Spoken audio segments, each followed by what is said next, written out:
Tout le monde, c'est extraordinaire. Moi, je pense qu'en soi-même, c'est un Kiddush Hashem de voir que on est le 31 décembre et de voir Baruch Hashem, le monde est là, on étudie, on a changé de l'esprit goy et ça nous intéresse plus tout ce qu'il y en avait eu, ce que certains ont pu connaître dans le passé. Je parle pas pour moi, mais quand même, j'imagine que ceux qui ont dû connaître ou ça a dû leur faire quelque chose, quand ils arrivent et à ce soir, ils vont ressentir « Ah, je passe à une nouvelle année ». Pour nous, c'est rien. Il n'y a pas une nouvelle année. Voilà. Mais, voilà. Donc, pour nous, aujourd'hui, Baruch Hashem, Chesed Hashem, je pense à Kiddush Hashem de voir quand même des choses qui sont simples, de se retrouver ce soir comme ça dans le Limoud. Et en plus, ce Shabbat, Bezrat Hashem, c'est l'Askara de mon père. On en parlera quelques mots à la fin. Et que j'ai déjà parlé sur lui à plusieurs fois. Mais je donnerai, Bezrat Hashem, un petit aperçu, une petite idée à la fin du shiur. En soi-même, on ne fait dernièrement que la halachot et les pirushim de la tfila. Je l'appelle un hors-série ce soir, parce que je veux aussi toucher à la paracha, mais aussi à la tfila. Mais pas suivre dans l'ordre qu'on était avec Birkot HaTorah, où on était, la fin des brachot, que c'est extraordinaire, Baruch Hashem, j'ai eu des retours, comment chacune, et vous faites attention depuis à la tfila, à faire attention, à essayer de comprendre des mots, et de moi-même, je demande à chacun me donne sa réaction sur le point, et c'est extraordinaire. Donc, comme d'habitude, je commence toujours par deux petites histoires qui m'ont marqué dans la semaine, et je commence par ça avant de commencer le shiur. Il y a quelqu'un qui a raconté cette semaine, il a dit qu'il travaille dans une macolette, d'accord, une petite épicerie. Il voit quelqu'un qui tourne en rond dans l'épicerie, il tourne, et il a avec son cahier, son caddie, et il fait pas très attention. Et il remplit, il parle, il entend, et il est derrière lui, il entend sans vouloir entendre,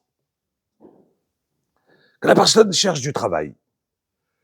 Et il nettoie les immeubles, les escaliers, et il appelle un par un. Bonjour, je peux avoir du travail? Et on lui dit, ah non, c'est complet, désolé. Un deuxième immeuble, bonjour, je nettoie, je fais les escaliers des immeubles, cherche du travail. Et non. Et comme ça, pendant un quart d'heure, il le voit qui fait presque pas ses courses. Juste, il appelle. Et chacun lui dit, désolé, on a déjà quelqu'un, il travaille très bien, on n'a pas besoin de rien du tout. C'est bon. Tof. Et il le voit qui raccroche, il se dit, allez, je vais faire une mitzvah, je vais essayer de le prendre dans l'immeuble où moi j'habite, et on le rajoute une fois par semaine, on aura un immeuble plus propre, et je lui paye, il aura une part de ça, le pauvre. Donc il lui propose, il lui dit, voilà, désolé, je t'ai entendu parler au téléphone, et j'ai entendu que tu cherches du travail, tu sais, j'ai un immeuble, il n'est pas très propre, ça nous ferait plaisir si tu peux revenir. Le gars, il lui dit, désolé, je suis pris du matin au soir, j'ai pas une minute en plus pour ajouter un travail. Je dis, attends, 2 minutes. Je t'ai entendu, ça fait un quart d'heure, en train de chercher du travail, et tu passes chaque immeuble, on te dit, c'est bon, c'est pris. Décide, tu cherches du travail ou tu as du travail? Je dis, écoute, je suis un peu mal à l'aise de te raconter, mais je te raconte. Tu m'as posé la question, je te raconte. Tout simplement, moi, je nettoie les immeubles. J'ai pas le temps de nettoyer les immeubles et je vois, ça passe, ça salit. Je viens de me tuer à nettoyer tout un immeuble et les personnes, ils font même pas attention à moi. Quelqu'un m'a dit merci, quelqu'un fait attention, on me dit c'est propre. Je me suis fatigué. 2 minutes après, quelqu'un il arrive avec la pluie, tout est mouillé, il s'en fiche, il a sali, il est rentré. Et ça m'est dur de voir maintenant, dans l'hiver, ça m'est dur de voir mon travail qui part comme ça. Aucun respect vers moi. Et donc, j'avais besoin d'entendre des compliments. Qu'est-ce que j'ai fait? J'ai appelé tous les immeubles chez qui je travaille et je leur demande est-ce qu'ils peuvent trouver, et ils ont besoin de quelqu'un. Chacun dit ah non, on est quelqu'un, il est super, il est super, il est super. J'ai tellement kiffé que j'ai appelé tous les immeubles où je travaille. Et comme ça, au moins, j'ai reçu plein de compliments de chacun. Ça m'a fait plaisir. Vous comprenez? Dire des fois une personne, il a besoin pour sa simchat chaim, pour être un compliment, et n'importe qui il a besoin d'un compliment. Et d'un compliment, ça peut venir de mon travail, de la maison, de mes enfants, d'un chiour que vous avez entendu, vous dites ah c'est super, il était bien le chiour. De n'importe qui, n'importe endroit, on n'a pas avoir besoin. Oui, je parlais de moi. Ah oui. Il va t'appeler. Ah, voilà. Exact. Donc, je dis chacun, il n'y a pas une personne qui n'a pas besoin d'un compliment, de se dire, bah oui, c'était bien, ou, comme j'ai dit tout à l'heure, j'ai dit à ma femme, elle a préparé la soupe, elle m'a dit, est-ce qu'elle est bonne? J'ai dit, ah ça, il me manquait ça. Elle m'a dit, ah bon? J'ai dit, attends, si je te donne qu'un compliment, tu vas dire que toujours, il est gentil, il me dit que c'est bon. Non, il fallait dire quelque chose de négatif pour dire que c'était bon, qu'il manque quelque chose. Mais le négatif, il a trouvé comment c'est bon d'habitude. Donc, elle était bonne, la soupe? Ah, voilà. Voilà. Ah, voilà, bon Hachem. Juste une chambre. Shalva. Voilà. Voilà, juste Shalva, elle cherche de chercher des chaises.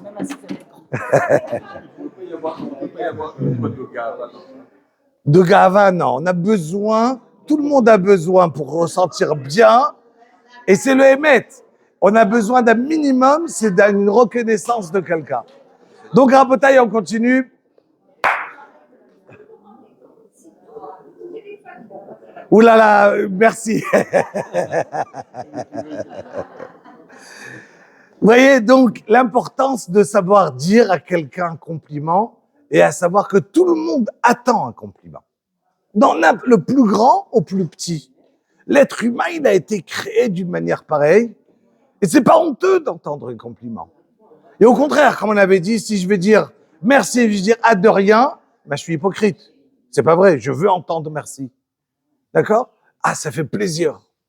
Première histoire. Deuxième histoire, c'est quelqu'un qui a un voisin et chaque semaine, ils se sont fait un petit minag comme ça, une petite coutume. Une fois, il est venu chez lui au début, il lui a demandé, il lui a dit, tu sais, moi, dans Madaf, le tchound, d'accord, Ashkenaz, il me manque du kishke. Le kishke, c'est un petit morceau de pâte qu'on met dedans, vous allez le goûter ce soir. Et donc, il y a un kishke, donc il lui dit, regarde, c'est extraordinaire, c'est bon. Il lui dit, il en avait pas fait pour Shabbat. Et donc, il a donné à son voisin un morceau. La semaine d'après, le voisin, il lui a dit, ah, ici, il était super bon, ton truc. Donc, il lui a dit, ah, tu en veux? J'ai dit, allez, je te donne. Pendant des mois et des mois, tous les jeudis soirs, il venait chez lui, il tapait à la porte pour recevoir son petit morceau qui lui sortait du congélateur. C'est non? Un jour, on en prépare beaucoup et on les met au congélateur. Donc, il vient, il lui dit, tu sais quoi? Un jour, cet avraire en question, il a voyagé. Petite semaine, il n'est pas là. Et le gars, il appelle jeudi soir, il dit, je t'appelle à la porte chez toi, il n'y a personne. Alors il lui dit, écoute, ouais, désolé, j'ai voyagé. Je dis, attends, et mon morceau de kishke, comment je vais l'avoir pour Shabbat? Alors il me dit, écoute, t'inquiète pas, j'ai la clé chez un voisin, je vais te dire où il est la clé, tu me rappelles. Au bout de 5 minutes, il le rappelle. Ça l'a un peu énervé. Il lui dit, attends, ça fait des mois que je te donne. Un jour, j'ai voyagé une semaine, lâche les baskets. Et je suis pas obligé de te donner chaque fois un truc. J'ai voyagé, prépare le tien tout seul, c'est fini. Donc ça l'a un peu froissé. Il lui dit, laisse tomber. Il la rappelle, il lui dit, écoute, désolé, tu sais quoi, je suis pas là. Allez, on reste là. Bezrat Hashem, je reviens dans une semaine. je te redonnerai le tien. Ça, non. L'autre, il a bien pris, pas de problème, c'est bon. Passé la semaine, il revient. Dès qu'il ouvre la porte, il sent une odeur à chuer à la maison affreuse. Il y a eu les plombs qui ont sauté avec la pluie. Le congélateur, il s'est éteint. Tout a pourri. Et s'est dit, regardez, comment Akadosh Baruch Hu, il a fait? J'avais fait une mitzvah. Il serait rentré chez moi à la maison. Il aurait relevé les plombs et j'aurais eu aucun problème. Mais moi, ça m'a dérangé. Je me suis dit, attends, ça suffit de lui donner jusqu'à quand? Et j'aurais eu mon congélateur plein. J'ai dit, des fois, on a l'impression qu'on donne, mais on reçoit. On a l'impression qu'on a donné à quelqu'un, mais Akadosh Baruch Hu, il t'arrange. Comment? Tu n'as pas donné, tu as reçu. C'est les deux histoires que je voulais vous raconter, que j'ai aimées cette semaine. Et comme je dis, chaque fois, j'en vois tellement des histoires. Et chaque fois, je me dis, allez, deux, je partage avec vous. On y va, on commence le shiur, Rabotai. Merci pour les histoires. On est à la fin de Sefer Bereshit. Sefer Bereshit, c'est un sentiment que on a les pères Abraham, Yitzhak, Yaakov, un par un, ils décèdent. Et on commence le nouveau Sefer la semaine prochaine, Shemot, comme qui dit le Ramban, on commence le galout, l'exil. L'exil, elle débute avec la fin de Bereshit. Et on a cette impression, Abraham, Yitzhak et Yaakov, ils sont partis, nos pères. Vous imaginez un peu ce petit enfant-là qui rentre au CP et que papa ou maman ou les deux l'accompagnent vers la classe et qui on lui dit au revoir comme ça, et il regarde dehors. Est-ce que papa et maman, ils sont encore là pour nous regarder la première fois qu'on lui laisse rentrer en classe? Et il se sent rassuré par ses parents qui le regardent de loin. Tous les jours, on dit Eloké Avraham, Eloké Yitzhak, Eloké Yaakov. On a parlé de eux pendant tellement des parachiotes. Et tout à coup, ils sont niftar. Et on a cette impression de se dire, ils sont encore là. Avraham, Yitzhak et Yaakov, ils nous regardent de loin. Avraham, Yitzhak et Yaakov, ils sont là, c'est nos pères, et on est rassuré par eux. On demande tous les jours, par leur mérite, et tous les jours, on va le dire, on va arriver à chaque Rosh Hashanah, et on va parler par la Kedat Yitzhak, le sacrifice de Yitzhak qui est monté sur l'autel. Donc on parle de la Torah de Yaakov. L'importance des Avot HaKadoshim. Ces Avot, évidemment, je peux faire tout de suite vers mon père, Zechrono Livracha, en ressentant que j'ai cet argacha, ce sentiment d'un papa qui était énorme en Torah, Yirat Shamayim, et que chaque fois j'essaye d'imaginer dans ma vie, est-ce que je vais essayer d'arriver à un petit centimètre de sa grandeur, de ce qu'il était. Tellement il était grand, mais ça on parlera à la fin du shiur. Et donc, on continue. Voilà que Avraham, Yitzhak et Yaakov, ils sont en train ils disparaissent. Et tout le monde connaît la fin de l'histoire de Parashat Vayechi. Il y a Yosef qui va retrouver ses frères. Il va les faire souffrir, je veux dire, dans un but, parce qu'il sait très très bien que qu'est-ce qui va arriver par la faute de ses frères qui ont vendu leurs frères. Et donc, il a envie de faire réparer cette faute. Comment je vais faire réparer cette faute? Il essaye de les faire un petit peu souffrir dans le but de faire réparer. Et on sait très bien que quand même c'est resté la Sarah ou Gabalchou, Rabbi Akiva, Rabbat Gabriel, tous ceux qui sont niftar, quelques générations plus tard, par la faute des frères. Et cette faute des frères, évidemment, qu'on va essayer d'en parler, c'est tellement haut, parce que même eux, quand ils sont arrivés, ils étaient à 9, ils ont associé à Kadosh Baruch Hu à cette vente. Mais c'est pas le but du shiur d'expliquer qu'est-ce qui s'est passé là-bas. Mais c'est quelque chose qui est tellement haut vis-à-vis de nous, la grandeur de qu'est-ce qui s'appelle une faute chez les Avot HaKadoshim. On n'a pas de notion qu'est-ce qui s'appelle une faute. Yosef Hatzadik, on le sait très très bien, qu'il a resté encore 2 ans en prison, par le simple fait qu'il a demandé à Vizkartani, il a dit 2 fois le mot, tu vas te rappeler de moi, au Sarah Mashkim et Sarah Ophim, quand il leur a donné le Chalom, le rêve, et il lui a dit, quand on va te remettre à toi sur à ta place, tu te rappelleras de moi. Et tu te rappelleras de moi. Il s'est pris 2 ans. 2 ans dans le trou. Parce que il aurait pas dû dire une phrase pareille. Bitachon Bachem. Et on parle donc de quelle grandeur, c'est quoi une faute chez eux. Et voilà que Yaakov Avinu, il appelle son fils Yosef, il lui demande, après qu'il va décéder, de l'amener en Eretz Israël, Marat Marpella, de l'enterrer là-bas. Il lui donne les brachot vers ses enfants, à Ephraim et Ménaché. Et vous connaissez, tout le monde connaît la bracha, Isimcha Elokim, Kei Ephraim, Vechim Naché. Et c'est ce qu'on va donner, Becha Yevarech Israël, que chaque vendredi soir, à chaque fois qu'on va donner une bracha à nos enfants, on va leur dire, Yesimcha Elokim, Kei Ephraim, Vechim Naché. Et il y a plein de réponses. Pourquoi ça a été choisi Ephraim ou Ménaché? Pourquoi on n'a pas dit comme Réhouven, comme Shimon, comme Lévi, comme Issachar, comme Yehuda?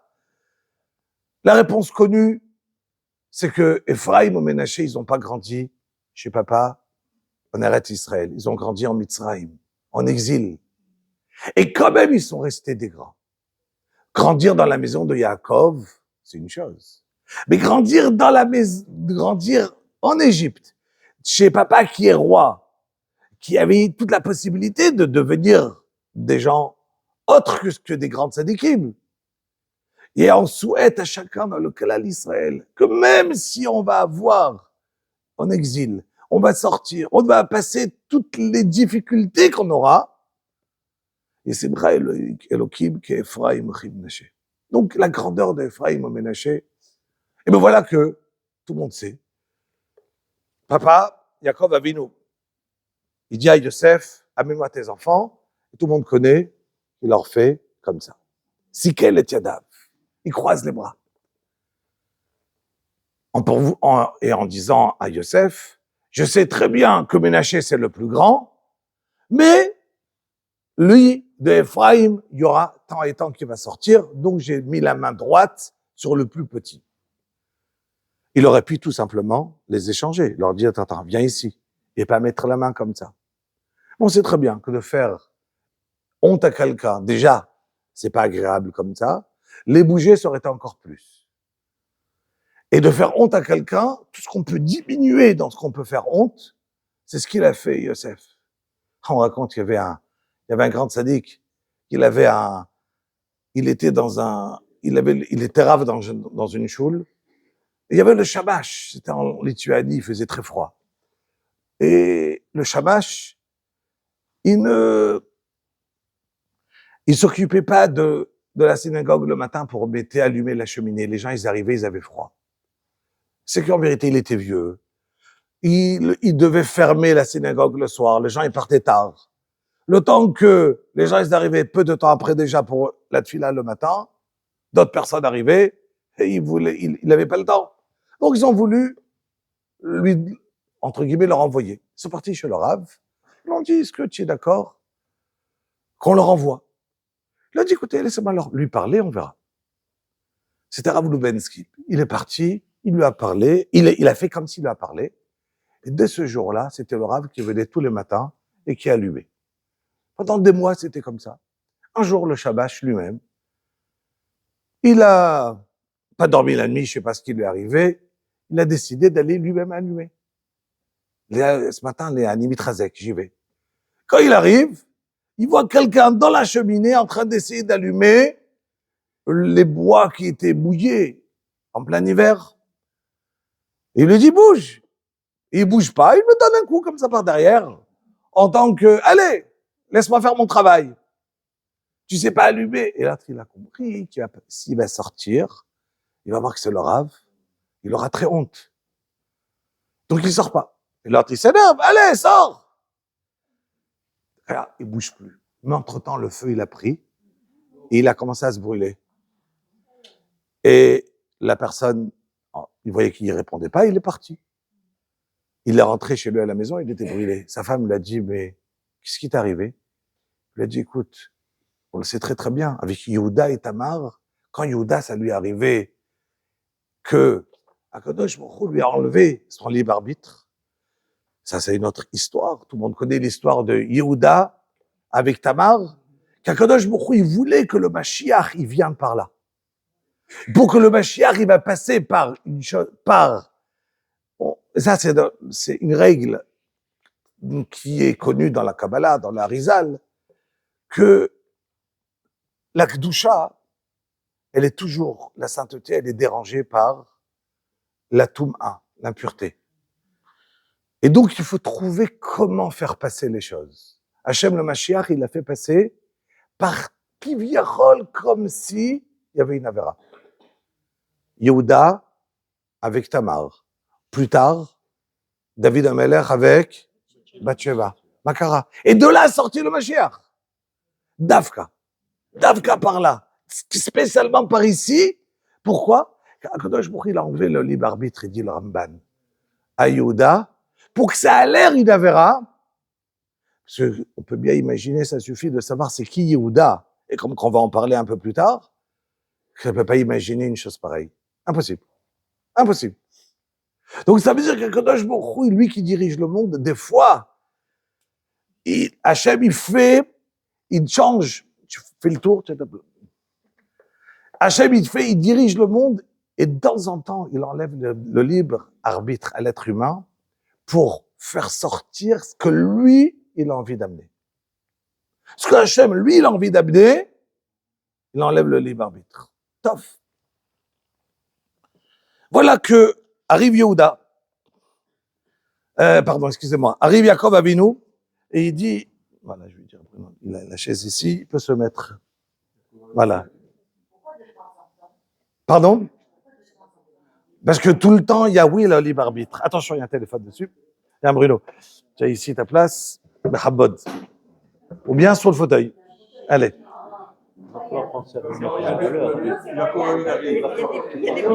Voilà. Donc, Rabotaille, on continue. Donc, je disais que oui, parce que le monde, le but, c'est le libre arbitre. On ne peut pas avoir. Donc, c'est que rarement qu'Hachem, il enlève le libre arbitre pour amener un tachadit à ce que lui, il a envie. Et de temps en temps, il faut enlever le libre arbitre, car Hachem, il a un but dans ce monde. Et on va encore en parler. Je suis juste dans l'agdama du shiur pour l'instant. Et voilà que, non, ça arrive très rarement. Si oui, on peut pas le savoir. Voilà que, Rabotaï, on arrive à ce que je veux arriver au shiur. Yaakov Avinu, il appelle tous ses enfants pour leur donner la bracha et dévoiler la fin des temps. Tout le monde connaît qu'à la fin, il n'a rien dit. Il a voulu le transmettre. Alors, il y a la Gemara qu'on avait une fois ramenée, on va la rappeler rapidement. Il y a le Zohar qu'on va dire et comprendre qu'est-ce qui s'est passé.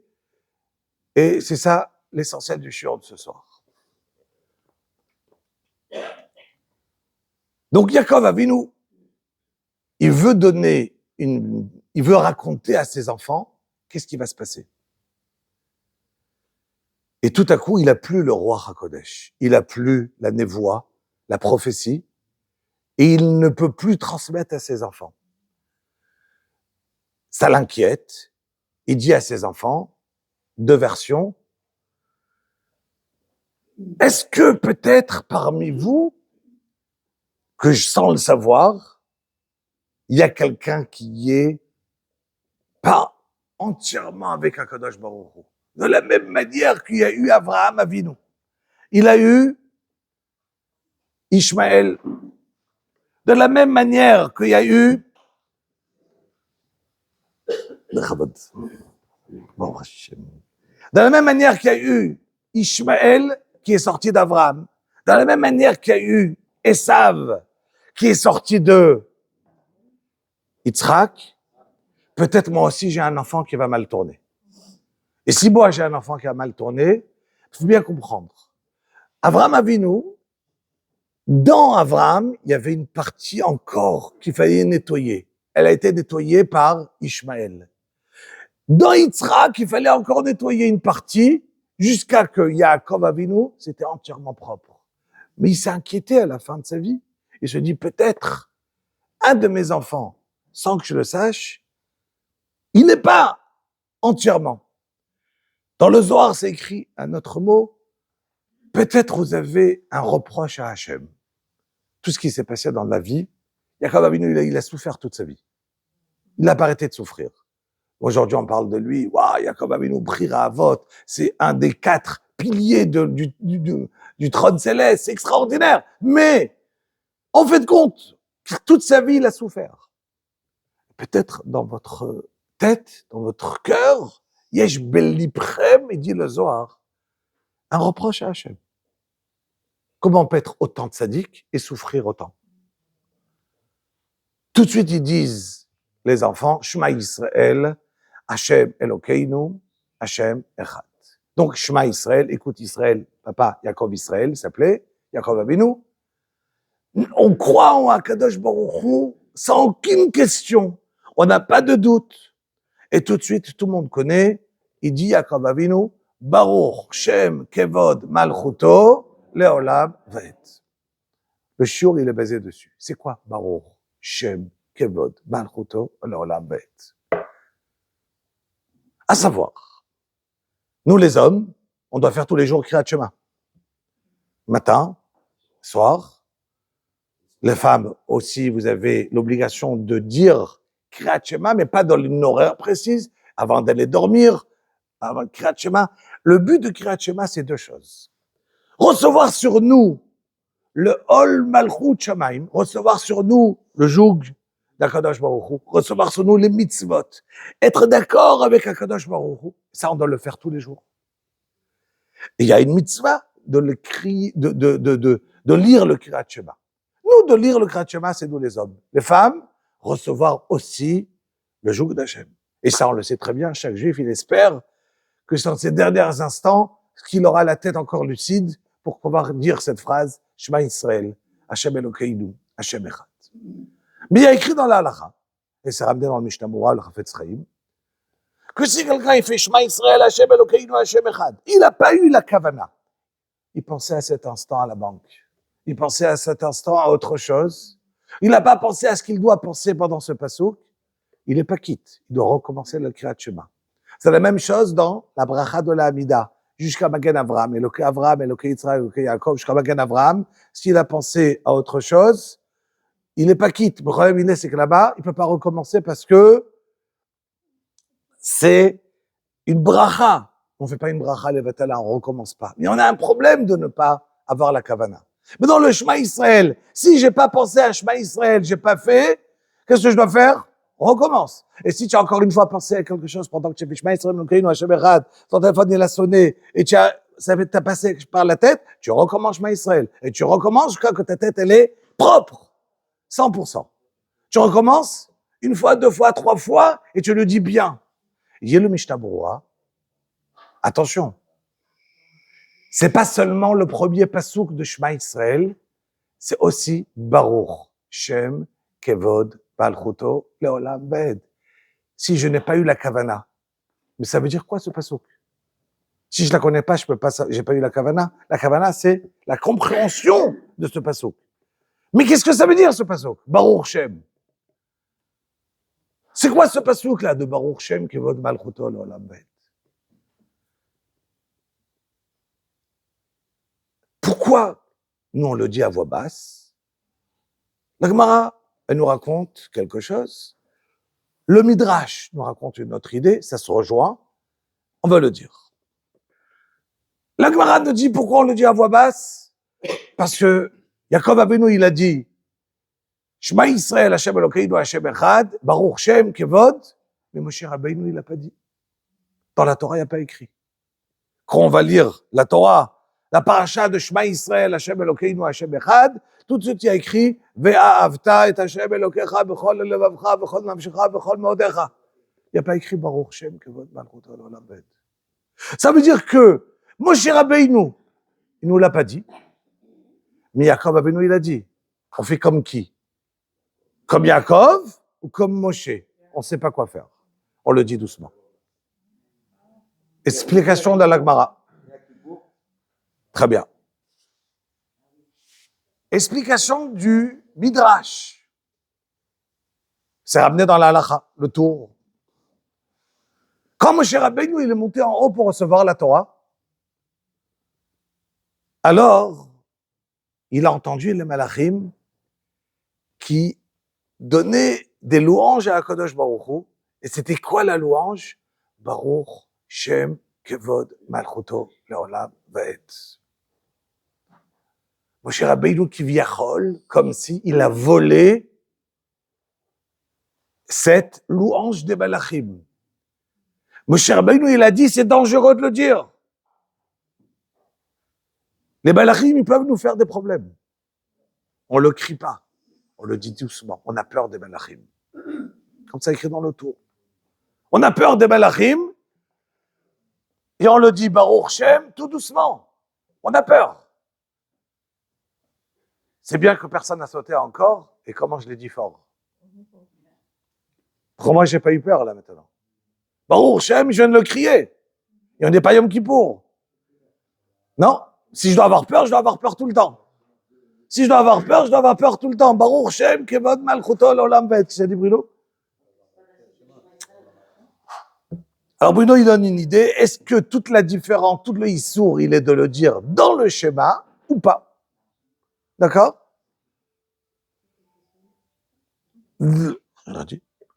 Donc, ouais.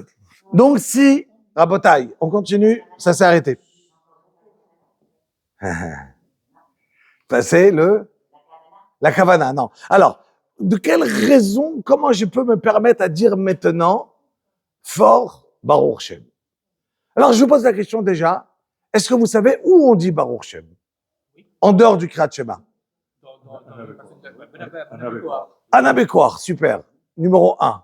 Anabekouar, Gdulat Yaminecha, Tetzir Tzerura, Kabel Rina Tamecha, Sakveinu, Tareinu Nora, Nagibor Dorshei Yichudecha, Kevavat Shomrem, Barechem Tareim, Rachamei Tzidkatecha, Tamin Goblem, Ratzin Kadosh Barov Tuvecha, Nel Atatecha, Yechid Ge'e, Labecha Pene, Zochek Bjatecha, Shavateinu Kabel, Ushma Tzakatenu Yodat Alumot, Baruch Shem Kevod Malchuto Leolam Vaed. Makara. Déjà, quel rapport là-bas? Pourquoi on dit là-bas le nom de Baruch Shem? Parce qu'Anabekouar, c'est le nom de 42 lettres d'Akadosh Baruch Hu. Et donc, à la fin, je dois dire Baruch Shem. Très bien. Un autre moment que je dis Baruch Shem, Kevod Malchuto L'Olam Vaed. Kippour dans la Tfila. Très bien. Maod. D'accord. On veut faire la prière, il ne faut pas faire la prière. Il faut dire ça. Oui ou non? Non, quand on fond. Ah, oui ou non? Moi, ma fille, elle m'a dit que les mains, elle fait la prière. Exact. Elle dit qu'il est adem. Normalement, tu n'as pas à le faire. Alors, tout de suite, tu dois faire. Chazak Baruch. La réponse elle a été dite en même temps et elle est très bonne. Quand quelqu'un il se trompe d'une bracha, il dit Baruch ata Hashem Elokeinu melech haolam borei pri ha'etz, et il ne devait pas faire parce qu'il a déjà fait, il a déjà mangé une pomme. Et on lui dit ah mais tu as déjà fait la bracha. Qu'est-ce qu'il dit tout de suite? Baruch Shem Kevod Malchuto Leolam Vaed. Quel rapport? Alors, comme M. Ben Simon il dit, c'est juste que quand on dit une bracha, Baruch ata Hashem, et à cet instant-là, je me suis trompé, j'ai appris que j'ai déjà fait ma bracha, je finis par l'abdeini chukecha. Pourquoi? Parce que ça, c'est un pasouk. Il y a un pasouk dans le Teilim, Baruch ata, je peux le dire, Baruch ata Adonai, l'abdeini chukecha. Ça, c'est un pasouk, c'est pas une bracha. Donc, si quelqu'un, il se trompe, il dit Baruch ata Hashem, et il a appris qu'il a déjà fait sa bracha, qu'est-ce qu'il doit faire? Il dit Baruch ata Hashem, l'abdeini chukecha. Parce que ça, c'est un pasouk. Mais si maintenant j'ai déjà fait Boré Priaetz, Baruch Ata Hashem Elokeinu melech haolam Boré Priaetz, je peux plus dire l'Abdene Chukera. Il n'y a pas de pasouk Baruch Ata Hashem Elokeinu melech haolam Boré Priaetz l'Abdene Chukera. Ça n'existe pas ce pasouk. Donc, je suis obligé de dire quoi? Mais qu'est-ce que ça m'a aidé? Baruch Shem Kevod Malchuto Leolam Vaed. Qu'est-ce que ça m'a aidé pour une bracha? Quel rapport? C'est comme? Mais quel rapport? Dis Torah Tzivalanu Moshe Borasha Kilat Yaakov. Quel rapport avec Baruch Shem Kevod Malchuto Leolam Vaed? Alors, je vais juste reprendre ce que vous dites. C'est quoi une bracha en vain? Pour rien. Est-ce que c'est une bracha en vain? Est-ce qu'elle est fausse?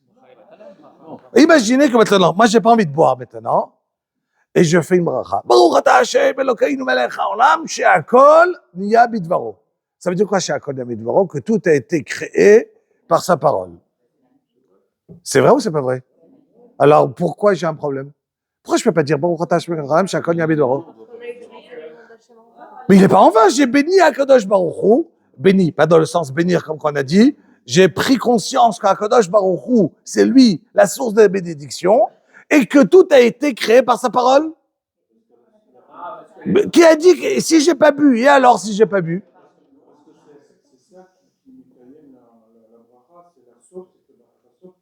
Et si j'ai pas bu? Mais j'ai quand même donné une louange à Hachem. Qui a dit qu'il y a besoin d'une action? Qui a dit qu'il y a besoin d'une action? Vous avez, dans votre tête, compris que, parce qu'on a appris dans la halakha que c'est comme ça. Parce que la vérité, c'est moi, je reviens en arrière. Pourquoi je penserais que ça serait en vain, dire que peut-être, juste dire une louange à Hachem, c'est qu'en vérité, Chazal, nos sages, ils ont institué qu'une bracha se fait que avec une raison. Avec une raison. Il y a une raison sur quelque chose. Mais en vérité, elle n'est pas en vain. Je l'appelle en vain, mais elle n'est pas fausse. Elle est en vain parce que Chazal, ils ont décidé. Mais dans la logique normale, j'aurais pu dire Baruch ata Hashem Elokeinu melech haolam she'akol niya bidvaro, sans aucun problème. D'accord? La même chose. Même achilat matzah. Bah oui, même Baruch ata Hashem al achilat matzah. C'est vrai, non? Mais il t'a obligé de manger la matzah. Mais qui t'a dit maintenant? Il a donné une mitzvah de la matzah, Metsuyan. Dans l'idée, elle est vraie. Mais, vous me suivez ou pas? Donc ça veut dire, pardon, donc en vérité, quand on appelle une bracha qui est en vain, c'est parce que nos sages, ils ont institué que ça se fait sur quelque chose. Mais elle n'est pas en vain dans le sens où elle est fausse. D'accord? Elle n'est pas fausse, la bracha. C'est vrai, même si je veux dire une bracha à la chilat matzah, elle n'est pas fausse. Hachem, il m'a bien donné, là, pardon, Migadi, je n'ai pas dit que je dois manger maintenant. Non, Hachem, il t'a, écoute la bracha. Asher kideshanu, écoute la bracha. Asher kideshanu, v'mitzvotav v'tzivanu, à la chilat matzah, qui nous a donné l'obligation, écoute, de manger la matzah. Qui t'a dit maintenant? À Pessah, il t'a donné l'obligation? Je peux la faire à Hanouka? Où est le problème? Dans l'idée, ce que je dis, c'est vrai. L'énoncé, il est vrai. J'ai pas dit, je te remercie sur ce que j'ai mangé la matzah. Si je disais, je te remercie sur ce que j'ai mangé la matzah, c'est faux. J'ai pas dit, Hachem, je te remercie sur ce que j'ai mangé la matzah. Je dis, je te remercie, Akadosh Baruch Hu, sur la mitzvah de la matzah que tu nous as donnée. Point. Et ça, c'est vrai. Je peux la dire à n'importe quel moment, la mitzvah de la matzah. Même si je l'ai pas mangé. Donc, en vérité, toutes les brachot, ils sont pas fausses. Ils ont juste été institués parce qu'ils ont été institués par nos sages à un moment précis. Point. D'accord? Mais dans la logique, j'aurais pu dire non. Vous comprenez? Dans la logique, j'aurais pu dire et pourquoi je vous dis ça? Parce que dans les Rishonim, évidemment, tout ce que je vous parle, c'est ce qui a été dans la halakha. Je ne rapporte pas juste une idée. Donc, ça veut dire, on avance plus loin. Ça veut dire quoi le mot Baruch Shem Kevod Malchuto L'Olam Vaed? J'ai toujours pas traduit. Veut dire quoi Baruch Shem Kevod Malchuto L'Olam Vaed? Alors, je vais vous l'expliquer. Désolé, mais on va aller plus vite, comme ça vous allez comprendre. L'idée, elle est très, très, très, très forte. Et pour cette idée, ça valait la peine de venir pour cette minute qu'on va parler maintenant. En lui-même, c'est le diamant du shiur, c'est cet instant. On le dit dans Vivarechu Shem Kevodecha. D'accord. Et donc, dis-le, Shabbat. Fais le tour. Fais le tour. Dans la chambre. Je reprends. Et je crois qu'elle est dans ma chambre. Shalva. Il y a un appel esti. Il y a Betty qui est... En 2 mots. Excusez-moi. Donc, je reprends. Voilà, exactement. Chazak ou Baruch. On le dit dans Vayivarech David, il y a un passage qui est dit par Nechemia Hanavi. Vivarechu Shem Kevodecha Meromam al kol bracha uthila. On le dit dans la tfila chaque jour, dans Vayivarech David. D'accord? Veut dire quoi le mot Amen, Yehe, Shemei Rabba, Mevarach, La'alam ou La'alme, Almaya? Chaque fois que on va à la synagogue, il y a écrit que si quelqu'un va crier de toutes ses forces, Amen, Yehe, Shemei Rabba. Il y a une marloquette, une discussion entre Rashi et Tosfot. Veut dire quoi de toutes ses forces? Est-ce que c'est crier ou c'est avoir la kavana forte de dire. Alors, il y a écrit que même s'il avait un décret sur lui mauvais de 70 ans de malheur, le fait de dire Amen Yesh Meraba avec toute la kavana, ça peut annuler tous les décrets mauvais qu'il avait sur lui, à condition qu'il avait la kavana. Quelle kavana? C'est quoi cette kavana? De quoi on parle? C'est pour ça que je dis, ça vaut de l'or, c'est le diamant.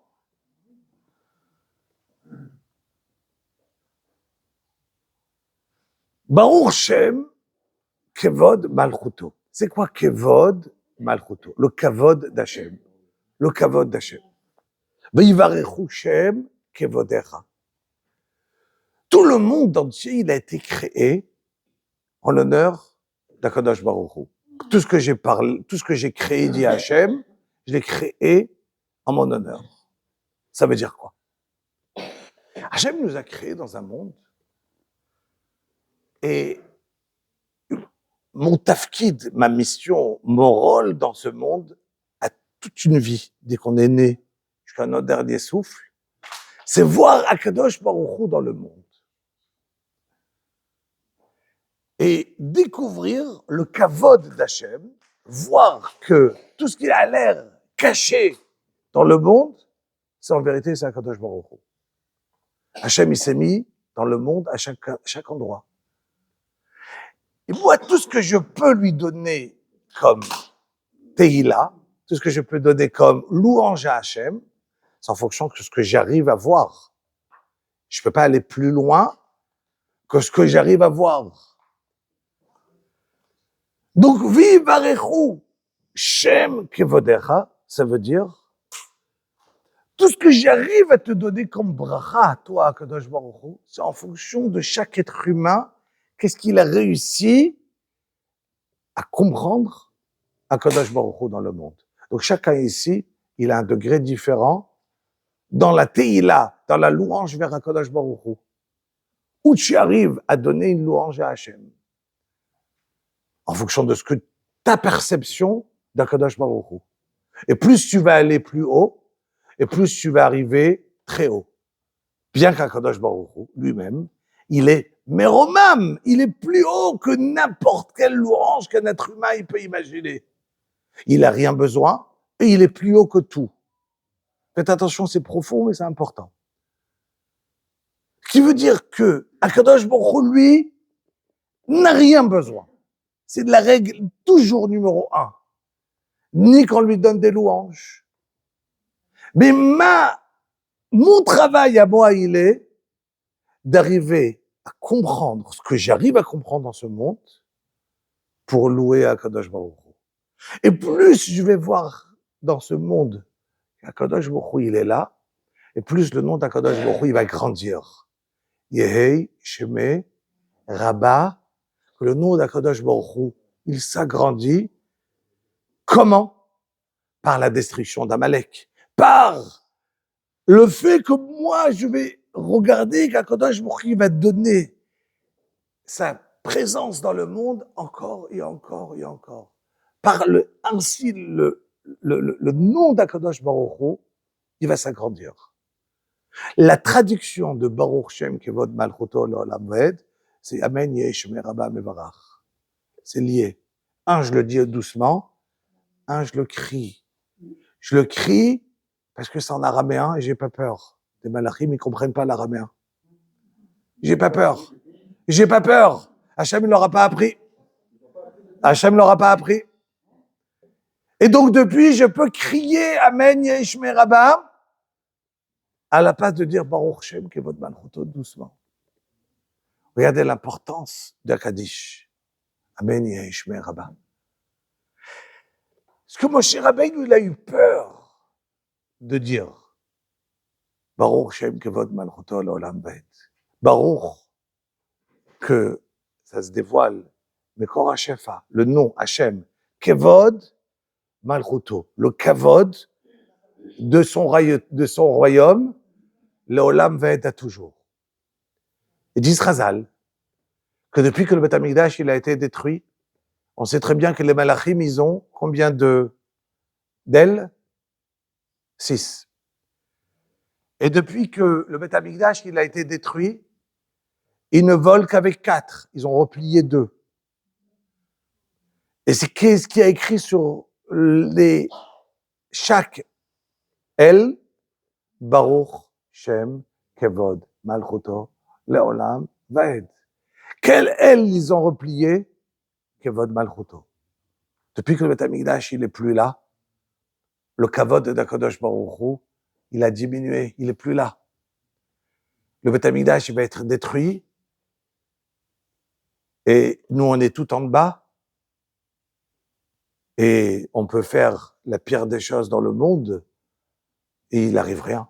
On peut détruire Asara Betevet, assiéger Yerushalayim. Il n'arrive rien. On peut rentrer au Beth Amikdash et le détruire et Titus faire la pire des Averot dans le Kodesh et Kodeshim. Il n'arrive rien sur place. Après, sur place, rien. Ça veut dire que le Kavod Malchuto d'Hachem, on le voit plus. Il est, on le voit pas. Qu'est-ce qu'ils ont fait les Malachim? Ils ont replié le Kavod Malchuto. Nous, on doit prier que le Kavod Malchuto d'Akadosh Baruch Hu, il va s'agrandir. Yehei Shmei Rabba Mevarach. Que le nom d'Akadosh Baruch Hu, il s'agrandit, que le Kavod Malchuto d'Hachem, il vient, il grandit. Rabotai, ici, cette partie-là du shiur, vous en avez rappelé, c'est une vie, ça vaut la peine de vivre pour ce shiur. Kavod Malchuto. On vit, Shema Israël, c'est recevoir Shema Israël, Hashem Elokeinu, Hashem Echad, Baruch Shem Kevod Malchuto. C'est ça, le juif, il arrive avec ça, il quitte le monde avec ça. Avec Shema Israël. Donc ce qu'on veut, c'est arriver à dire, à quitter ce monde, à dire Shema Israël, Hashem Elokeinu. Ce que moi je veux, c'est que je suis arrivé à ce niveau, que j'ai pu dévoiler ma partie d'Akadosh Baruch Hu dans ce monde. Chacun, il a sa partie à lui. Mais chacun, il a son rôle. Il n'y a pas un petit et un grand. Chacun, il a sa partie à lui. Et là, notre partie à nous, ce soir, c'est d'être ensemble ici, ce soir, et faire un kiddush Hashem, et d'étudier ensemble la Torah. Qu'est-ce qu'on fait? Kavod Malchuto d'Akadosh Baruch Hu. On est en train de le faire. Ce qu'on est en train de faire, c'est ça. On est en train de faire qu'Akadosh Baruch Hu, il vient, et il écrit ici le nom de chacun. Azdit Beru Yireh Hashem Ish El Re'eu. Il y a écrit qu'Akadosh Baruch Hu, il arrive, et il écrit le nom de tous les participants qui sont là. C'est pas le texto qu'on a envoyé, c'est Hachem, il est là. Et il note toute personne. Le Choshvé Hachem, chacun, ou l'Irei Shmo, On arrive, on est là pour se renforcer. Comment avancer dans la Torah? Comment faire plaisir à Kadosh Baruch Hu? Comment arriver et prendre encore sur moi une mitzvah avec joie, pas avec stress? Comment prendre une mitzvah que je comprends et que quand maintenant je vais faire, je vais marcher dans la rue, je vais réfléchir, waouh, c'est extraordinaire, je vois un palmier, je vois de l'herbe, waouh, ça le pousse comment? Akadosh Baruch Hu, il a fait un fruit, mais c'est extraordinaire. Je vois des pépins, je vois une pamplemousse, je vois une orange, et je vois chaque pélard comment ça grandit. Votre malchouto d'Akadosh Baruch Hu. Hashem, il a mis son tampon de partout. De partout. Et quand je fais une bracha du coup, ben je réalise, je prends conscience que c'est Akadosh Baruch Hu qui a créé. Et c'est ça la bracha, Kvod Malchuto. Baruch Shem Kvod Malchuto L'Olam Ved. Est-ce que j'ai le droit de le dire? Pas dans le Kriyat Shema. Alors exactement. Mais d'après cet avis que des Malachim, peut-être il faut avoir peur.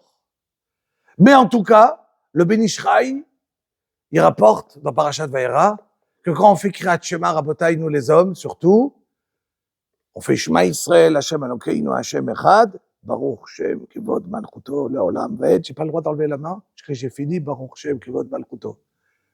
J'ai pas le droit de marcher, si j'ai fait Kriyat Shema, je suis debout. J'ai pas le droit de marcher tant que j'ai pas fini, Baruch Shem, Kivod Malchuto, Leolam Ved. Baruch Shem, Kivod Malchuto fait partie de Shema Yisrael. Ça fait partie de l'essentiel, bien qu'il n'est pas écrit dans la Torah, Rabotai. C'est pas écrit. On l'a de Yaakov Avinu, de la paracha à nous. Mais c'est la base du Ham Israël. Torah Sheba'al Peh, qu'on a reçu, comme Moshe Rabbeinu, il a monté en haut, il avait peur, que même peut-être il y a écrit dans Chazal, que même Yaakov Avinu, quand il est parti dormir, vous vous rappelez là, le rêve, et qu'il a vu les Malachim Odim, d'accord, il a vu là-bas les anges écrits sur les ailes, Baruch Shem Kevod Malchuto L'Olam Ved. Donc, c'est un shvar, une louange, que nous, on a juste expliqué. Évidemment, le Aleph Bet, le début, vous imaginez les secrets qu'il y a dans cette phrase-là, et que nous, à notre niveau, on va juste comprendre la parole, la kavana, des mots de Baruch Shem Kevod Malchuto. Mais c'est beaucoup plus haut. Mais moi, mon chiyuv, mon obligation, vous imaginez si quelqu'un, il n'a pas eu la kavana minimum de dans Shema Israël, il arriverait en haut, on va lui dire, t'as jamais dit Shema. T'as jamais dit Shema, parce que Shema, tu n'as pas eu la kavana de Shema Israël. C'est quoi Shema? C'est déjà, on l'explique. Écoute, de la chaîne comprend, pas Tishma. Shema, c'est l'ishmoa, c'est pas, j'entends. Non, écoute. C'est-à-dire, je peux dire à quelqu'un, tu comprends l'anglais? Il va dire, oui, j'entends l'anglais. Oui, j'entends, tout le monde peut entendre. Si je comprends pas, ça veut pas dire. Et à comprendre. Shema, c'est comprend. Ça veut dire comprend. Shema, tishma, et tu fasses rentrer dans ton cœur. Takshiv à ton cœur. Que quoi? Shema Israël. Que Hashem. Que Akadosh Baruch Hu qui est Adon Olam. Aya Ove Veye. Il était, il est, il le sera. Il est Elokeinu. Il est la force de toutes les forces du monde. Elokeinu. Atakif ou Baal HaKochot Kolav. Akadosh Baruch Hu, il a les forces, toutes les forces dans le monde. Rien peut rien me faire si Akadosh Baruch Hu, il a décidé qu'on peut pas me faire du mal. Donc c'est ça Elokeinu. Hashem Elokeinu. Hashem, on redit Hashem, puis qu'arrivera un moment, quand le Mashiach il va venir, que Hashem il sera Adon HaOlam, maître de l'univers, et tout le monde saura qu'il était, qu'il est, qu'il le sera. Donc le premier Hashem, c'est moi qui m'amine. Le deuxième Hashem, c'est je suis m'amine, qu'Akadosh Baruch Hu, il y aura un moment, Vaya Hashem le Melech al kol haaretz, Vayom ahu yiye Hashem echad, ou Shmo echad. Il arrivera un jour où le Mashiach il va arriver, et il y aura Akadosh Baruch Hu, tout le monde va être ma'amin, va croire qu'Akadosh Baruch Hu, il est le maître du monde. Donc, premier Hashem, c'est moi. Deuxième, je suis ma'amin que tout le monde. Echad, tout le monde connaît. Aleph, c'est Hashem, il est un. 7 cieux et la terre et les 4 points. Non. Donc, ça c'est Shema Israël, Hashem Elokeinu, Hashem Echad. Chaque fois que vous faites Shema Israël, on doit penser à ça. En rapide, on s'habitue, mais je peux pas faire Shema Israël, Hashem Echad, impossible, ça marche pas. D'accord? J'ai besoin de m'arrêter, de comprendre et le rentrer dans mon cœur. Quand je le rentre dans mon cœur, que Shema Israël, Hashem Elokeinu, Hashem Echad, alors c'est évident que si, chas v'shalom, quelqu'un il arrive une poisse, un problème, Shema Israël, Hashem Elokeinu, Hashem Echad, tout vient d'Akadosh Baruch Hu. Ken. Oui, lorsqu'on fait le schéma, on doit avoir les yeux fermés. Les yeux fermés et mettre la main sur le Harizal, il rapporte combien c'est important, d'après la Kabbalah, de mettre la main. Pas seulement d'avoir les yeux fermés et de ne pas enlever la main tant qu'on n'a pas fini. Baruch, Shem, Kevod, Malchut, Olam, de ne pas enlever la main. Il faut non seulement fermer, je vais faire comme ça, Shema Israël, Hashem Elokeinu. Non, mets ta main et tu l'enlèves pas jusqu'à Ve'avta. La main avec le talit. Sans le talit, ta main. Obligatoirement sans le talit. Ta main normale. D'accord, il y a une yann de mettre sa main. Non. Non. Ken. Je suis plus fort. Je vous entends pas.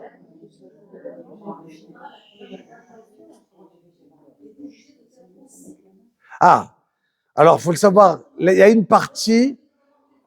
Alors faut le savoir. C'est une très bonne question, mais on va rester dans le shiur. Et donc, mais elle a posé la question. Une femme n'a pas l'obligation de dire le Shema Israël, mais elle a l'obligation de rappeler Yetziat Mitzrayim et de rappeler qu'il y a eu Kriyat Yamsouf et qui a rappelé qu'il y a eu Makat Bechorot, qu'il a ouvert la mer et qu'il y a eu les... Donc, la partie de Veyatziv entre Kriyat Shema et la Hamida, elle est extrêmement importante. Si une femme, on a besoin de faire cette partie. Ken. Peut-être j'ai raté un rythme, mais on a commencé le Baruch Hashem en expliquant que si on se retrouve dans une bracha, alors on dit Baruch Hashem. Et donc, nous, on n'a pas fait la bracha de la classe. Et on parle dans une dimension, je vois pas le... Je suis pas arrivé. J'ai pas fini mon shiur. Attendez. Non. J'ai d'abord traduit le mot, que après la traduction, je peux me permettre de vous faire comprendre pourquoi on dit ça. Mais alors, on va arrêter les questions. Allez-y, dernière, comme ça. Parce que sinon, après, il sera stressé que je ne vais pas répondre. Est-ce qu'une fois qu'on a fait notre Kriyat Shema à la mi-temps, on a le droit de lire ou non? Alors, Kriyat Shema à la mi-temps, si on a fait la bracha de Hamapil, que nous, on ne fait pas, si vous le faites, vous ne devez plus parler. Mais si on a fait Baruch Hamapil, sans dire Baruch Ata Hashem, il n'y a pas de problème. Venez, on revient à nos shiur. Parce que sinon, on ne va pas y arriver. Un autre endroit qu'on dit Baruch Shem Kevod Malchuto L'Olam Vaed. Vous avez une autre idée? Alors nous, les Sfaradim, on ne le fait pas. Mais les Ashkenazim, ils le font tous les jours, les hommes. Tous les jours, ils disent Baruch Shem Kevod Malchuto sur une bracha. Ouais, tous les jours. On n'a pas d'Ashkenaz ici, hein? Non. Alors, nous on fait, je vais vous apprendre une halakha très simple. Quand on fait la tfila le matin, évidemment on met son talit, c'est tfilin. Baruch ata Hashem Elokeinu melech haolam asher kedishanu bemitzvotav v'tzivanu lehaniach tfilin. Et je mets mes tfilin. La même bracha, elle est pour la main et la tête. Ashkenaz, non. Ashkenaz, ils ont deux brachot. Al mitzvat et tefilin. Et dès qu'ils ont mis les tfilin, ils disent Baruch Shem Kevod Malchuto L'Olam Vaed, parce que peut-être je ne devais pas faire. Alors quoi, j'ai le droit de faire une bracha et de dire peut-être je me trompe, bracha levatala Baruch Shem. D'accord? Alors je vous explique, et avec ça je finis l'explication de Baruch Shem, parce que j'ai une suite dans le shiur on le faire au moins en cours.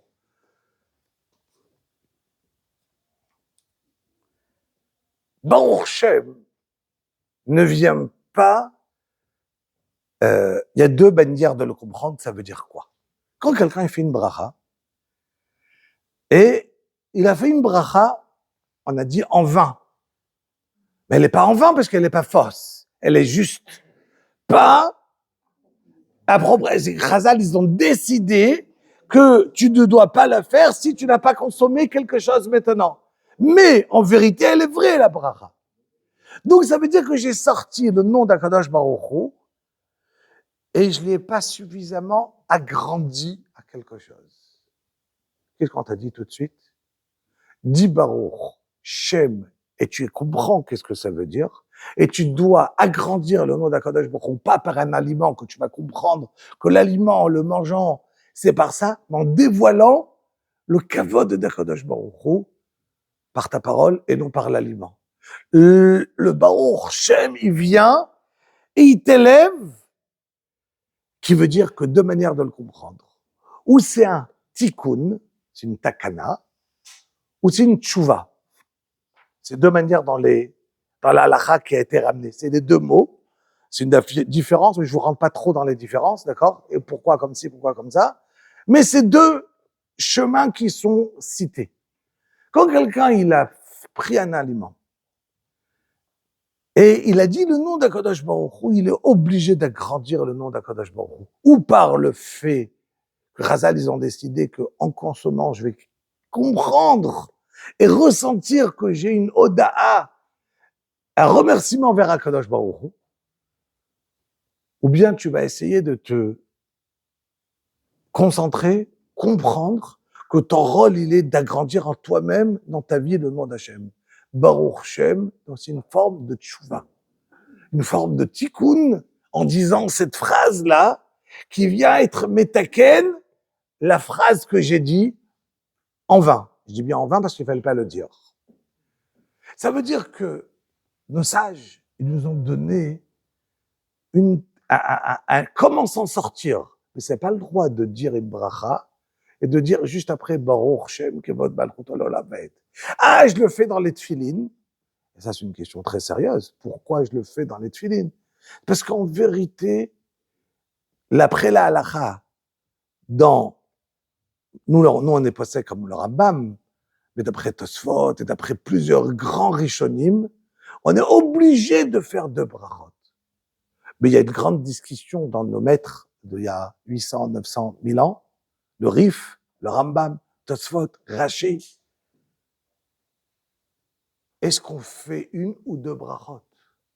Ah, il y a une grosse discussion. Le Rama, il a été posek comme certains rishonim, et le Bet Yosef, le Shulchan Aruch, le Sfarad, comme le Rambam. Ah, ok. Mais d'un autre côté, pour donner kavod à l'autre côté, j'ai donné quand même le Baruch Shem. Mais ne veut pas dire que je pense que c'est une bracha le batala. Mais il est problématique dans l'idée à se dire, ah, je fais quand même. J'avance, Rabotai. C'est important. Je vais juste finir au moins cette partie-là.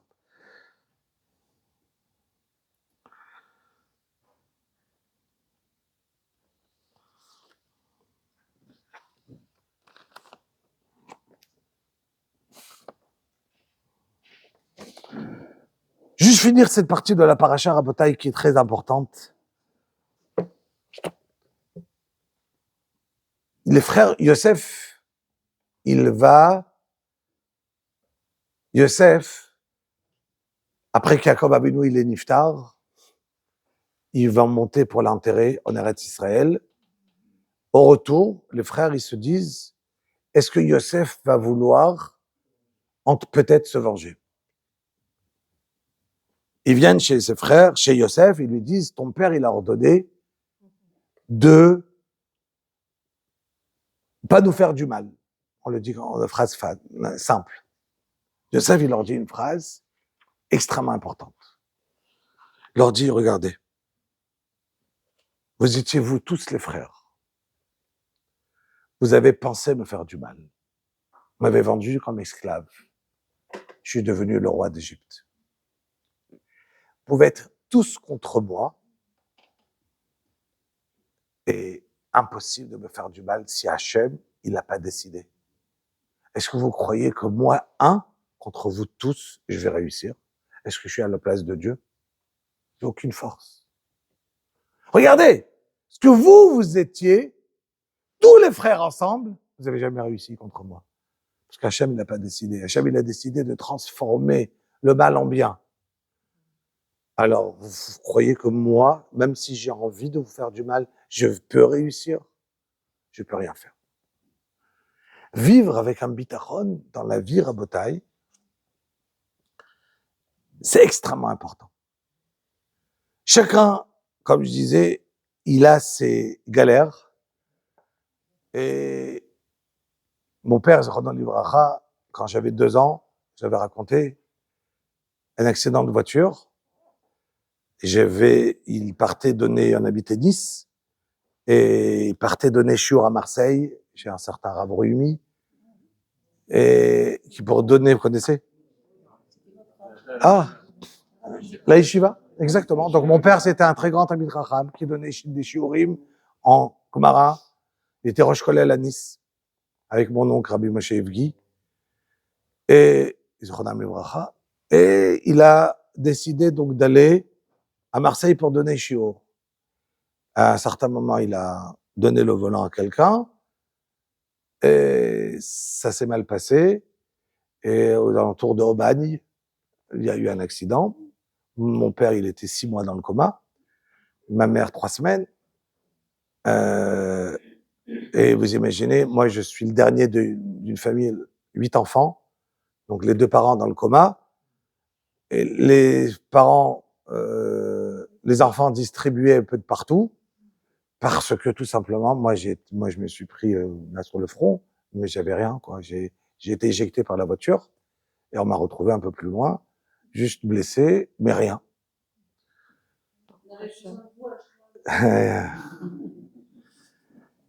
Et voilà que Akadosh Baruch Hu, il a fait les choses que pendant ces 6 mois-là, mon père dans le coma, c'était évident qu'il allait pas s'en sortir, d'après les médecins.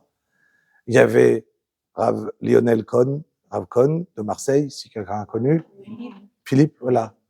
Philippe Cohn, il s'est battu pour pouvoir laisser brancher mon père. Et un jour, il s'est réveillé. Et il disait, même s'il se réveille, ce sera un légume. Et il s'est réveillé. Il se rappelait de rien, il connaissait personne. Et en 1 an, il a repris sa Torah, il s'est rappelé de sa Torah d'avant, il parlait, et il est redevenu Rosh Kollel à Nice, et on est revenu en Eretz Israël quand j'avais donc à l'âge de 11 ans, et il est devenu Rosh Kollel à Bnei Brak. Et il souffrait inimaginable combien il souffrait. Ça veut dire qu'il a eu un coup qui le faisait souffrir 24 heures sur 24. Et il me disait tout le temps, si j'ai pas la Torah pour étudier la Torah, je peux pas tellement souffrir. Grâce à la Torah, j'oublie ma souffrance. La seule solution d'oublier la souffrance, c'est me plonger dans ma Gemara. Et donc, toute sa vie, c'était la Gemara. Je ne sais pas, comme j'ai dit, si une fois je lui ai parlé 10 minutes, un quart d'heure. Jamais. Il n'y a pas le temps. On étudie. Il n'y a pas le temps. Que ça soit, on n'est jamais parti nulle part en vacances, on n'est parti d'un truc, rien. C'était, à 4h30 du matin, c'était déjà partir au collège, étudier. Toute la journée, le limoud. À mon mariage, avant la fin, il est déjà parti étudier, il est déjà parti dormir au Chaval Azman. Vous comprenez? Il n'est pas resté jusqu'au bout. Il n'y a pas, le limoud de Torah, il n'y avait rien d'autre. Rien d'autre. Rien. Il me disait toujours, Kirega beapo, chaim birtsono. Akadosh Baruch Hu, il s'énerve, rega. Mais notre vie, elle ressemble à rien. On est là à 70 ans, 80 ans, 100 ans, on disparaît. Et des fois, on peut souffrir toute une vie. Rega. Aux yeux d'Akadosh Baruch Hu, c'est un instant. Rega beapo. Apo, c'est l'énervement. Mais Akadosh Baruch Hu t'a donné une vie derrière. Chaim birtsono. Donc, il me disait, je souffre. C'est rien de souffrir. Regarde le haut.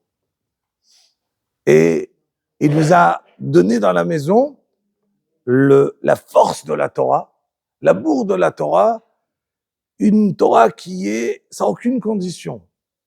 Une Torah qui n'a pas besoin d'avoir les moyens, de pas avoir les moyens, qui intéressait mon père, c'était la Torah. Pashut Mod, rien. Ad kedekar, que, comme je l'ai dit plusieurs fois, c'était trop haut pour moi. Ça veut dire que, je l'avais raconté une fois, j'ai ouvert le frigidaire, vous vous rappelez, et j'ai dit, malheureusement trop fort, qu'est-ce qu'il y a de bon à manger? Et il m'a appelé, tu n'as pas honte, c'est ça mon fils.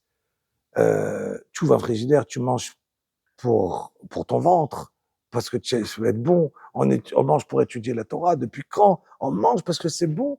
Et j'ai osé dire cette phrase. Qu'est-ce qu'il y a de bon à manger? Mais quel fils j'ai? D'accord? Et moi, j'attendais juste qu'il finisse de parler, tellement je me sentais trop pas lié, papa, lâche-moi. Oui, je veux manger. C'est bon, je veux prendre. J'ai envie de manger. Mais je sentais qu'il était trop haut vis-à-vis de moi. Et Bémet, c'était pas un jeu, parce que c'est ce qu'on a vu grandir à la maison. C'est tu joues pas, c'est ce que tu es dedans. Et cette force-là de la Torah, elle était extraordinaire chez lui. Et il marchait dans la rue, il souffrait, il boitait, il bégayait, monstrueux, à cause d'accident. Il bégayait, et le pire, c'est que si tu l'aidais à finir la phrase, il a recommencé. Alors, fallait même pas l'aider. Donc, et d'un autre côté, moi, j'ai toujours pensé que ce qu'il bégayait, c'est de faire partie d'une souffrance la plus grande, parce qu'il était un génie. Au niveau d'une tête, c'était un génie, il était brillant. Mais quelqu'un qui est brillant et que la parole, elle va très doucement, tu n'arrives pas. Donc, j'ai des cartons et des cartons de tout ce qu'il a écrit des livrets Torah. Quand je vous dis des cartons, on peut remplir une pièce des Dvar Torah qu'il a écrit, des Chidushim sur la Gemara. D'accord? Parce qu'il parlait, c'était dur. Et donc, il écrivait. Ouais, plein. Tu peux remplir des livres de ce qu'il a écrit. Et ça, c'est la force qu'on a reçue dans le limoud de Torah.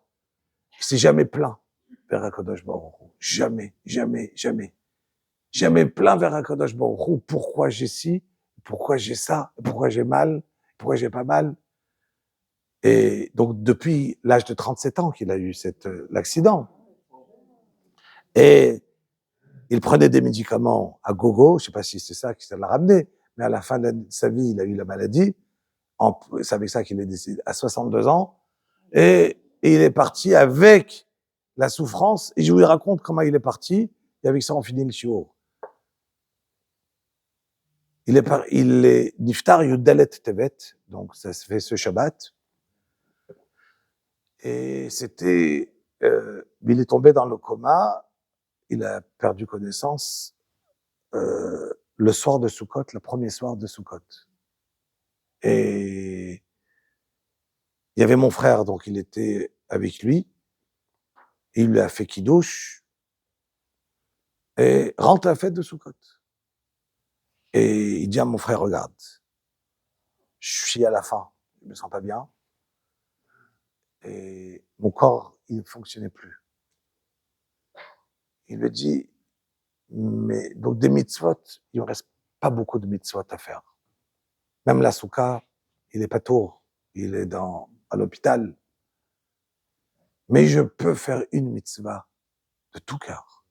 Besamarta, beragecha, ve'aïta, arsamer. Tu vas être heureux dans le rêve et tu vas être rempli de joie. Il a dit à mon frère, la fête de Sukkot, elle est rentrée, donc j'ai cette mitzvah de me réjouir. On va se réjouir, et il a perdu connaissance. Ça veut dire qu'une personne est capable de se réjouir par une mitzvah dans des conditions qui le sont. Voilà.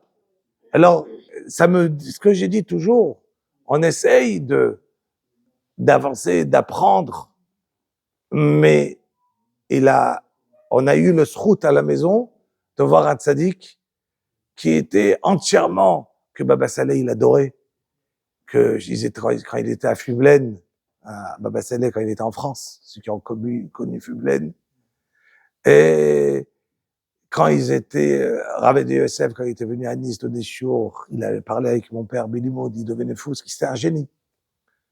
Et Baruch Hashem, il nous a donné un derer de Torah, et Bezrat Hashem, Bisrout, qu'on est tous là ici ce soir, des tfilotes, de chacun qui sera exaucé, et que Bezrat Hashem, Sheniske, Bimera Biameinu, à משיח צדקנו לראות בעזרת השם תחיית המתים. רבי חנינא בן עקשיא אומר, רצה הקדוש ברוך הוא לזכות את ישראל, לפיכך היווה להם תורה ומצוות, שנאמר, אדוני חפץ למען צדקו, יגדיל תורה ויאדיר, je veux dire קדיש